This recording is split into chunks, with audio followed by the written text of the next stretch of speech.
ఆదిత్య గారు, మీ క్షేమాన్ని, మీ వంశ గౌరవ మర్యాదల్ని, మీ వంశాభివృద్ధి కోరేవాళ్ళం, మీ మంచిని కోరేవాళ్ళం కాబట్టి మీకో విషయం చెప్దామని వచ్చాం. అంత దూరం నుంచి శ్రమ తీసుకుని వచ్చారు. మీ బాధ్యతల గురించి మాకు ప్రత్యేకంగా చెప్పాలా? ఏ విషయం గురించి వచ్చారో చెప్పండి.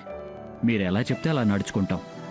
మీరేం చెప్తే అది పాటిస్తాం. రాజవంశీకుల్లోనే మీ వంశానికి ఒక ప్రత్యేక నియమ నిబంధనలు, ఆచార వ్యవహారాలు ఉన్నాయి. గతంలో వాటిని విస్మరించడం వల్లనే మీరు చాలా నష్టపోవాల్సి వచ్చింది. నాకు అన్నీ గుర్తున్నాయండి. ఇప్పుడు ఏం చేయాలో చెప్పండి. త్వరలో మీ వివాహం ఉంది కనుక మీ కులదైవంలో ఒకరైన సర్వేశ్వరుని పూజ చేయాలి. అది మీ కాబోయే శ్రీమతి పాటించాలి.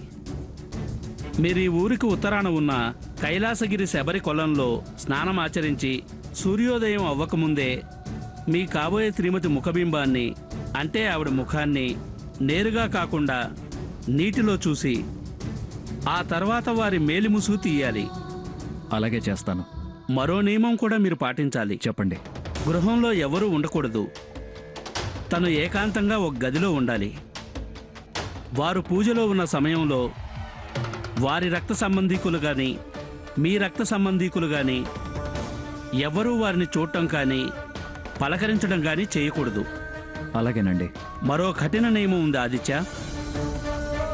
ఈ పూజ చెడినా, మీ కాబోయే శ్రీమతిని ఎవరైనా పలకరించినా, ఎల్లుండి అమృత గడియలు దాటినా మీ వివాహం ఈ సంవత్సరం జరగడానికి వీల్లేదు.